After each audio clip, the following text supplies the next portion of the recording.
Halo Smart Viewers, welcome back ya. Nah, pada episode kali ini Miss Kepo mau langsung tanya aja nih, kira-kira ada kasus kecelakaan kapal selam apa saja yang pernah terjadi ya?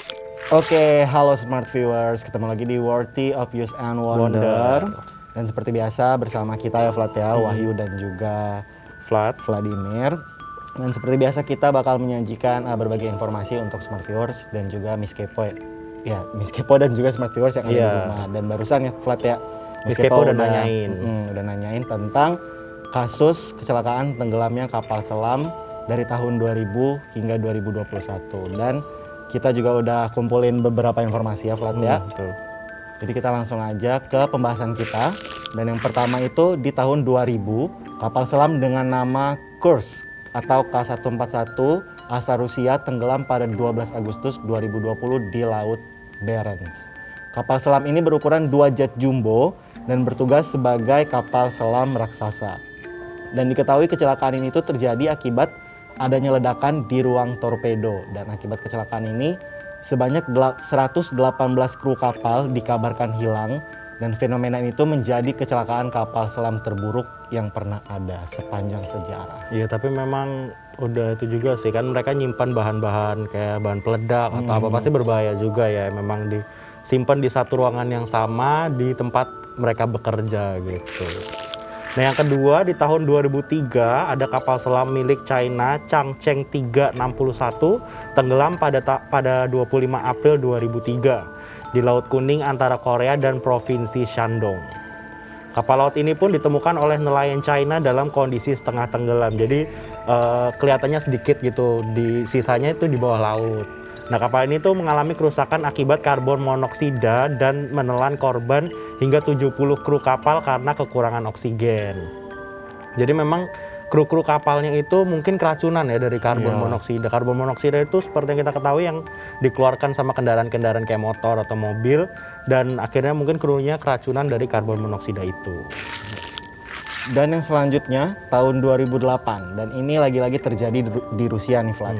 Kapal selam bernama Nerpa K157 tenggelam pada 8 November 2008 akibat kebocoran gas.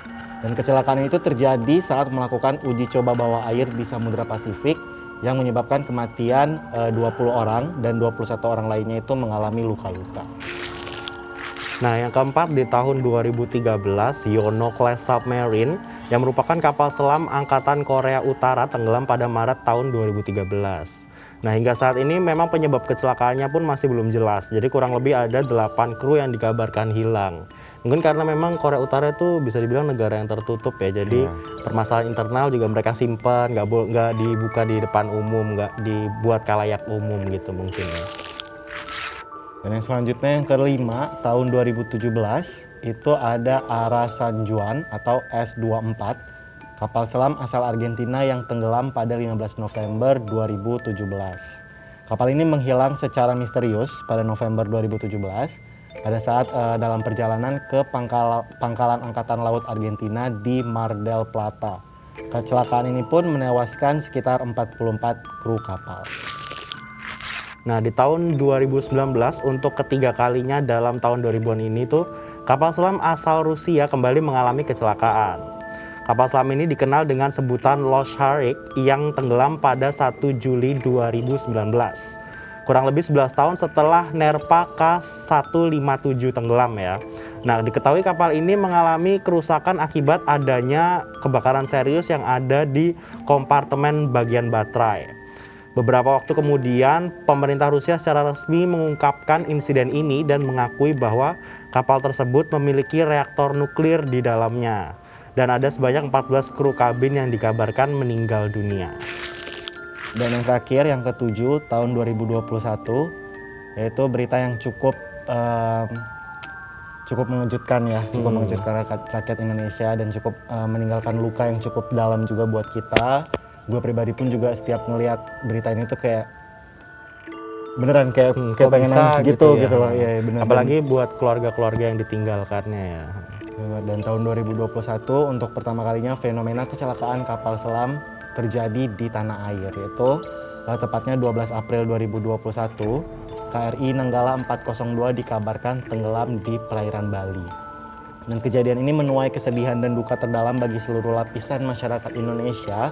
Bahkan juga kasus ini pun juga menarik perhatian, bukan perhatian maksudnya banyak juga dari negara-negara lain yang ikut prihatin terhadap Dan Indonesia. memberi bantuan juga buat Betul. ikut mencari kapal selam yang sempat hilang kontak juga ya sama Betul. Indonesia gitu. Dan terdapat 53 kru yang dinyatakan gugur dalam bertugas dan kapal ditemukan dalam kondisi terbagi menjadi 3 bagian. Itu juga sih ya maksudnya sebagai pengabdi buat negara mereka udah memberikan bisa dibilang maksimal ya, sampai mungkin mereka juga mengorbankan nyawa mereka walaupun itu mungkin pasti nggak ada di harapan mereka dong, pasti mereka mau kembali juga sama keluarganya, tapi ternyata ya Tuhan berkata lain, harus mereka udah memberikan Yang terbaik ya buat Indonesia ini juga, walaupun sempat hilang kontak beberapa lama terus dibantuin negara-negara tetangga juga dan akhirnya ditemukan, bisa dibilang kurang beruntung lah ya. Dan sebenarnya pahlawan bisa dibilang pahlawan ya. Pastinya Bisa dibilang pahlawan kita, dan mungkin mereka pun dari awal ingin terjun ke dunia ini tuh mungkin mereka juga udah siap nggak sih, udah tahu nggak sih dengan resiko ini, cuman kayak tetap aja kayak gue ngebayangin keluarga mereka yang ditinggalkan gitu sih. Pastinya sih. Kayak gue juga lihat, lu ada lihat gak sih di Instagram kayak yang ada anak? Iya, yang masih punya anak. Iya, yang dia kayak punya feeling gitu anaknya, yang dia nggak boleh itu ngelarang bapaknya buat pergi, dan ternyata bapaknya menjadi salah satu korban dari KRI Nanggala ini. Iya. Nah itu dia tadi informasi mengenai kapal selam yang tragedi kapal selam yang terjadi di tahun 2000-an sampai saat ini. Masih banyak informasi menarik lainnya yang tentunya buat kalian tonton dan masih akan ditanyakan Miss Kepo lagi. Tentunya masih tentang laut nih. Jadi jangan kemana-mana, tetap di Worthy of Yes and Wonder.